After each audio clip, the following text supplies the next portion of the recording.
কাঁচা আমের সিজন চলে যাচ্ছে। কাঁচা আম দিয়ে নানান রকমের আচার বানিয়ে রাখবো না, সেটা কি করে হয়। আসসালামু আলাইকুম আমার প্রিয় ভাই বোনেরা, তোমরা সবাই আশা করি সবাই ভালো আছো। আলহামদুলিল্লাহ আমিও ভালো আছি। আজকে নতুন আর একটা ভিডিও নিয়ে, কাঁচা আমের আমসত্ত্ব যে সবাই খেতে খুব পছন্দ করে। তা আমাদের বাড়িতে আম গাছ নেই, দুইটা একটা আছে, তো আম হয় নাই। তো আমার বাবার বাড়িতে আসার সময় অনেকগুলো আম নিয়ে আসছি, যাতে নানান রকমের আচার দিতে পারি আর তোমাদের সাথে শেয়ার করতে পারি। তো এখানে আমি কিছু আম ছিলে নিছি, এরপর কেটে নিলাম। একদম ছোট ছোট করে, তাড়াতাড়ি সেদ্ধ হয়ে যায়। আর আমের বাড়াটা কিন্তু এখনও শক্ত হয় নাই। আর এখনই আমের আচার দেওয়ার ঠিক সময়। আর কিছুদিন পর কিন্তু আমের বাড়াটা শক্ত হয়ে যাবে, তারপর আমগুলো ঠিকভাবে কাটা যাবে না, আর আমের ভিতরে আঁশ হয়ে যাবে। আমগুলো একদম কেটে নিয়েছি ছোট ছোট করে।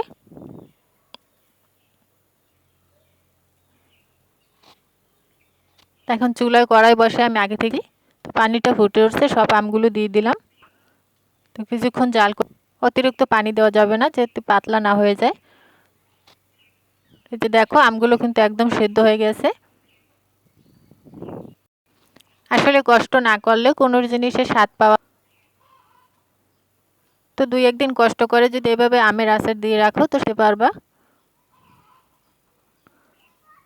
তো আমগুলো খুব ভালোভাবে, দেখেন আমগুলো আমি একটু ভেঙে দিলাম। তো এখন একটা চালনিতে দিয়ে দিলাম, অল্প অল্প করে আমটা দিয়ে সেঁকে। তো আমার ভিডিওর কোনো অংশ যদি তোমাদের কাছে ভালো লাগে তাহলে চ্যানেলটা সাবস্ক্রাইব আর কমেন্ট করে জানিও ভিডিওটা কেমন হয়েছে। আর যাদের কাছে আমার ভিডিও ভালো লাগে শুধু তারাই দেখো, না লাগে তারা ভিডিওটা স্কিপ করে চলে যেও, কিন্তু বাজে মন্তব্য করো না।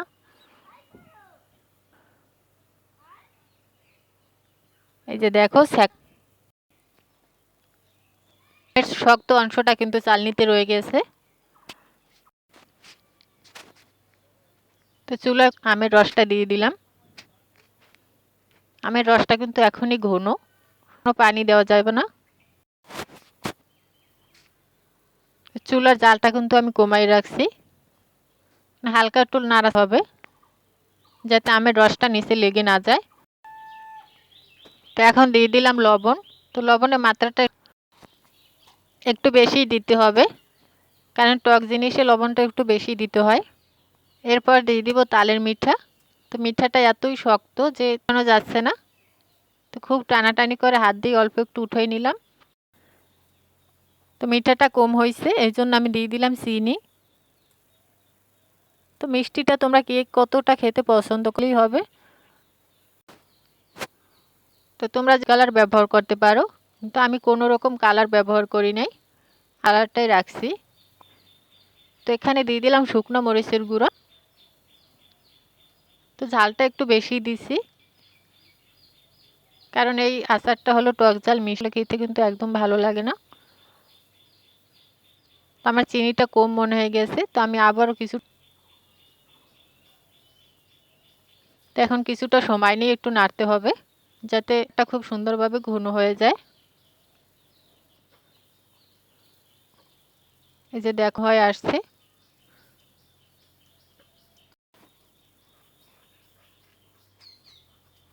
তো এখন চুলা থেকে নামাই নিব।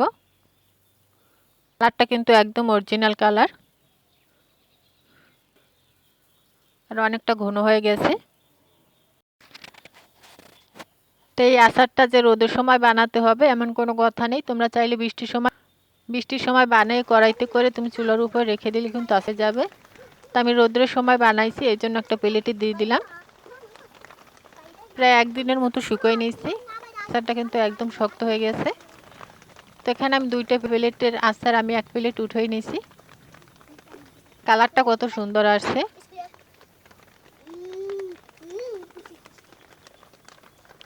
তো এখন একটা ছুরি দিয়ে আমি কেটে নিব। থাকতে তোমরা এরকম মজাদার আচার তৈরি করে রেখো, সারা বছর মজা করে খেতে পারো। এখন তো পুরো রেডি।